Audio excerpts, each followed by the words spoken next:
ప్రార్థన చేసుకుందాం. పరిశుద్ధ మహోన్నతుడ తండ్రి, మీ ఘనమైన నామాన్ని బట్టి, మీ కృపను బట్టి, మీ కనికరను బట్టి, మీ దయక్రియతల ప్రభా ఈ శాస్త్రీయ దినాన్ని మీరు ఇచ్చిన తండ్రి, ఈ యొక్క శుభశుక్ల వారిని బట్టి ప్రభా, కూడొచ్చిన ప్రతి ఒక్కరిని బట్టి, ఈ లైవ్ ద్వారా చూస్తున్న వారిని బట్టి, ఈ మైక్ ద్వారా వింటున్న వారిని బట్టి కూడా ప్రభా, వారి యొక్క హృదయంలో నైనా ఆత్మకును శరీరముకును కల్మషం లేకుండా దేవాని వాగ్దానాన్ని నెరవేర్చడానికి సహాయం చేసి, చెప్పబోయే వాక్యంలో ప్రతి ఒక్క హృదయంలో ఆత్మీయ బలపరిచి నడిపించమని నజరేయుడైన యేసుక్రీస్తు నామములో అడిగి వేడుకుంటున్నాం తండ్రి, ఆమేన్. ప్రియమైన దేవుళ్ళరా, దేవుని వాగ్దానంలో చూస్తే అపోస్తలుడైన పౌలు తెలియజేస్తున్న ఈ యొక్క కొరింథీయులకి చెప్పిన మాటలు ఈరోజు మనము కూడా జాగ్రత్తగా వింటే ఆత్మీయంగా ఈ రోజున ప్రతి ఒక్కరి విషయంలో మనం జ్ఞాపం చేసుకోవచ్చింది, మనకున్న వాగ్దానమును, మనకున్న ఆజ్ఞలను, మనకి ఏ పరిధిలో దేవుడు ఆజ్ఞ పెట్టాడు, ఏ యొక్క అంశం మీద మనం దేవాది దేవుడి కొరకు మనం తెలియజేస్తున్నామో అవన్నీ కూడా జ్ఞాపం చేసుకున్నాం. అయితే ఇక్కడ ఏమన్నా ప్రియులారా, మనకు ఈ వాగ్దానంలో ఉన్నవి కనుక దేవుని భయంతో పరిశుద్ధాత్మ సంపూర్ణత చేసుకునిచ్చు శరీరమును ఆత్మకు కలిగిన సమస్త కల్మషమును నుండి మనం పవిత్రులుగా చేసిన దేవుని స్తోత్రం. ఈరోజు ఆత్మీయ జీవితంలో చాలా మంది బలహీనలు పడిపోతున్నారు. శారీరకంగా శరీరాన్ని బలపరుచుకుంటూ దేవుని పిల్లలైన వారు కూడా ఆ లోకానుసారమైన జీవితం జీవిస్తూ లోకంలో ఉన్నదంతా కూడా తీసుకుని లోకాన్ని ఎలాగ నడుస్తున్నారు అంటే, ఈరోజు అన్ని విషయాల్లో లోకాన్ని ఫాలో అవుతున్నారు, కానీ దేవుని వాగ్దానాన్ని, దేవుడిచ్చిన ఆజ్ఞాన్ని పరిపూర్ణతలో నడిపిస్తలేదంట. కింద అంటున్నారు చూడండి, ఆ మాట కూడా 2వ వచనంలో కూడా ఆయన తెలియజేస్తున్నారు, మమ్మల్ని మీ హృదయములో చేర్చుకోండి, మేము ఎవరికి అన్యాయం చేయలేదు, ఎవరిని చెరపలేదు, మోసము చేయలేదు, మీకు శిక్షావిధి కలగవలెనని నేను ఇలాగ చెప్పలేదు. చనిపోయినా గాని జీవించినా గాని మీరును మేము కూడా ఉండవలని మీరు మా హృదయములో ఉన్నారని నేను లోబడి చెప్పి తిని కదా. చాలండి. ఈ రోజున ఈ యొక్క ఆత్మీయ జీవితాన్ని బలహీనపరుచుకుంటున్నారు. ఈ రోజున నీ శారీరకంగా ఆత్మకి మధ్యన పోరాటం జరుగుతున్నప్పటికీ దేవుని యొక్క ఉద్దేశాన్ని కానీ, దేవుని ఇచ్చిన వాగ్దానం కానీ, ఆజ్ఞాన్ని కూడా పరిపూర్ణతలోకి తీసుకెళ్ళకపోతున్నాడు. ఎందుకంటే ఈ రోజు యవ్వనస్తులు చూడండి, చాలా పెద్దవారిని చూడండి, పెద్దవారిని చూస్తే ఆజ్ఞలుగా ఆచార్య విషయంలో అన్ని విషయాల్లో వారు ఉంటారు. కానీ నేను చెప్పబోయే మాట ఏంటంటే, దేవుని విషయంలో భయం లేకుండా ఉన్నారంట చాలా మంది. ఏమి లేరంట, దేవుని విషయంలో భయం లేని జీవితము జీవిస్తున్నారంట. అందుకని ఇక్కడ అన్నాడు, దేవునికి భయంతో పరిశుద్ధతలోని సంపూర్ణతలోని కొలుచు శరీరంకు ఆత్మకు కలిగిన సమస్తము కల్మషము. చూడండి, దేవుని భయపడేవారు చాలా కొరువైపోయారు. ఎవరినో చూసినా, సంఘాల్లో చూసినా, దేవుని సేవకులు చూసినా, సేవకులు గౌరవిస్తలేదు. దేవుడంటేనే భయం లేదు. నేను ఇంకెవరిని గౌరవిస్తున్నాడు, పెద్దలను గౌరవిస్తలేదు. ఈ రోజు నా యవన చూస్తే, వారు ఆత్మీయంగా చూస్తే ఏ స్పిరిచువల్ గా లేదండి. ప్రియమైన దేవుని బిడ్డలారా, ఈ యొక్క వాగ్దానాన్ని మనం నెరవేర్చినప్పుడు దేవుడు ఖచ్చితంగా చేసే గొప్ప కార్యాలు మనం జాగ్రత్తగా వినాలి. దేవునికి భయపడి జీవించమంటున్నప్పటికీ నీ శరీరంతో ఈ లోకాన్ని పోరాటం చేయి. లోకానంతా నువ్వే తెచ్చుకుంటున్నావు, కానీ లోకానితో పోరాటం చేసేవారు, శరీరంతో పోరాటం చేసేవారు పదువైపోయారంట. సామెతలు ఉంటుంది 8:10 సామెతలు 8:13 చక్కని మాట రాయించాడు అక్కడ. సామెతలు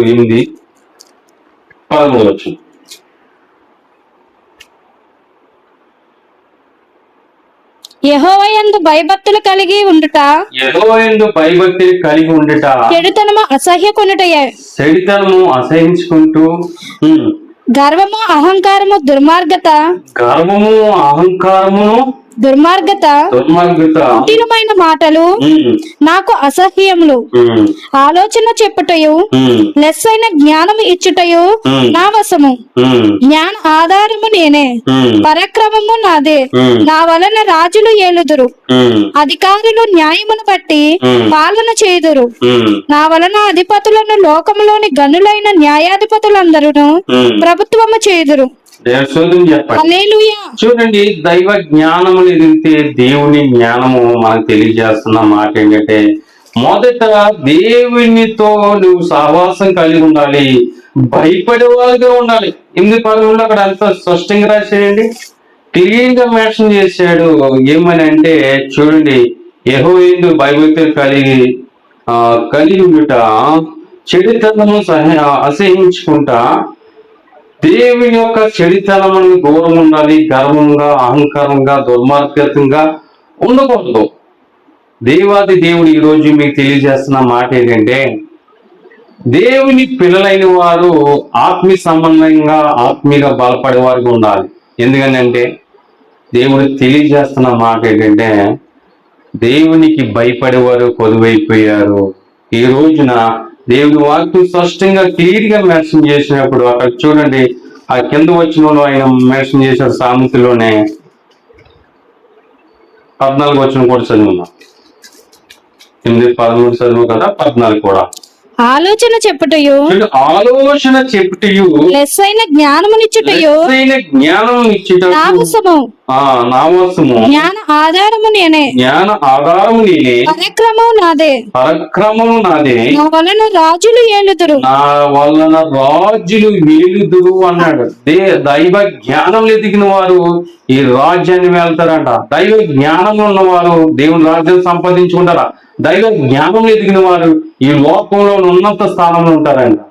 ప్రియమైన దేవుని బిడ్డరా, ఈ రోజు ఈ వాక్యం వింటున్న మీరు కూడా ఆత్మీయంగా స్పిరిచువల్ దేవుని ఎందుకు భయభక్తులు కలిగి నీ శారీరకంగా మరి ఆత్మక పోరాటంలో నువ్వు జయించిన వారికి ఉండాలి. ఎందుకంటే యవనస్తులు కానీ చాలా మందిగా చూస్తున్నాం, సంఘాల్లో ప్రేమ చల్లారిపోతుంది, దేవునితో సహవాసం కోల్పోతున్నారు. అయితే పేతురు గారు కూడా ఒక మాట రాయించినప్పుడు ఆయన మాట చూస్తే, పేతురు గారు రాసిన మొదటి పత్రిక 2వ అధ్యాయం 11వ వచనం. పేతురు గారు రాసిన మొదటి పత్రిక 2వ అధ్యాయం 11వ వచనం కూడా, ప్రియులారా మీరు పరదేశులను యాత్రికులై ఉన్నారు కనుక ఆత్మకు విరోధముగా పోరాడు. చూడు, ఆత్మకు విరోధముగా పోరాడు శరీరాశలను విసర్జించండి అన్నాడు. చాలండి, ఈ ఉన్న శరీరాశలన్నీ కూడా విసర్జించాలి. ఎందుకంటే ఈ యొక్క లోకాన్ని దేవుని సన్నిధిలో తేకూడదు, లోకానుసారంగా జీవించకూడదు. కానీ ఆత్మీయమైన మాట, ప్రియులారా మీరు ఆత్మ సంబంధం కలిగి ఉండండి, లోకాన్ని జయించండి, ఈ యొక్క శరీరాన్ని జయించండి, పోరాటంలో విజయము పొందుకునే వారికి ఉండాలి. ఈరోజు ఆత్మీయ జీవితంలో చాలా మంది నిర్లక్ష్యంగా ఉంటున్నారు. దేవుడు వాక్యం సెలవిస్తుంది, దేవుని యందు భయభక్తులు కలిగి జీవించమని దేవుడు చెప్తుంటే ఎవరిలోని భయం కనబడతలేదు. ఈ రోజున దైవజ్ఞంగా ఎదిగిన వారు కూడా అప్పుడప్పుడు చూస్తుంటే నిర్లక్ష్యంగా కనపడుతుంటారు. వీళ్ళు దేవుని పిల్లలని చెప్పుకుంటున్నప్పుడు వారు చేసే కార్యక్రమాలు కానీ ఆశ్చర్యంగా చూస్తుంటే ఆ లోకాన్ని తీసుకొస్తున్నప్పుడు చాలా బాధ అనిపిస్తుంటారు. అందుకే ప్రియమైన దేవుని బిడ్డరా, ఈ రోజున నువ్వు నిజంగా ఆత్మీయంగా ఎదగాలనుకుంటే నీ శత్రువు ఎక్కడున్నాడంటే నీ శరీరమే నీ శత్రువుగా ఉంటాయి. నేను బలహీనపరిచేది నీ శరీరమే, నేను బలహీనతలో నడిపించేది నీకున్న దేహమే. అందుకనే ఆత్మ సంబంధమైన వాక్యం సెలవుస్తుంది. ఈ వాక్యమే నన్ను బతికించును, నా యొక్క బాధల్లో నెమ్మది పరిచేది వాక్యండి. చూడండి ప్రియమైన దేవుడు, అందుకనే చూడండి పరిశుద్ధ గ్రంథంలో ఒక చివరగా మాట ఉంటుంది. యోహాను రాసిన యోహాను సువార్త 15 అధ్యాయంలో వండర్ఫుల్ మాట ఉంటుంది చూడండి. 15 అధ్యాయం 5వ వచనంలో, 5వ వచనం, ద్రాక్షవల్లి నేను, తీగలి మీరు, ఎవరు నా యందు నిలిచి ఉండునో, నేను ఎవని యందు నిలిచి ఉండునో వాడు బహుగా ఫలించును. నాకు ఏలుగా ఉండి మీరేమీ చేయలేరు. చూడండి, దేవుడు చెప్తున్నాడు, ఆయనకి వేరే గుండి ఏమీ చేయలేరు.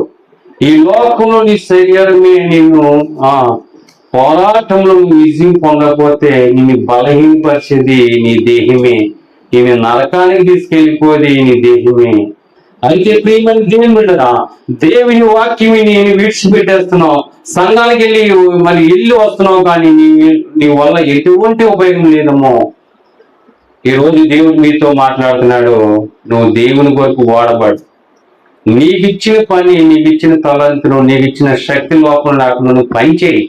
దేవుడు ఖచ్చితంగా నిన్ను ఆశీర్వదిస్తాడు. దేవుడు నిన్ను బహుగా దీవిస్తాడు. ఎందుకంటే ప్రియమైన దేవునికి వేరుగుండి నువ్వేమి చేయలేవు. నువ్వు ఎంత పరిగెట్టినా, ఎంత దూరం పారిపోయినా, నువ్వు దేవుని సన్నిధి విడిచిపెట్టి నువ్వేమి చేయలేవు. కంప్లీట్ అన్ఫిట్ పర్సన్ అంటున్నాడు. నువ్వు దేవునితో సహవాసం కలిగి ఉంటే, దేవుని కృప పొందుకుంటే ఖచ్చితంగా మీ ఆత్మీయ జీవితం బహుగా దేవుడు దీవిస్తాడు.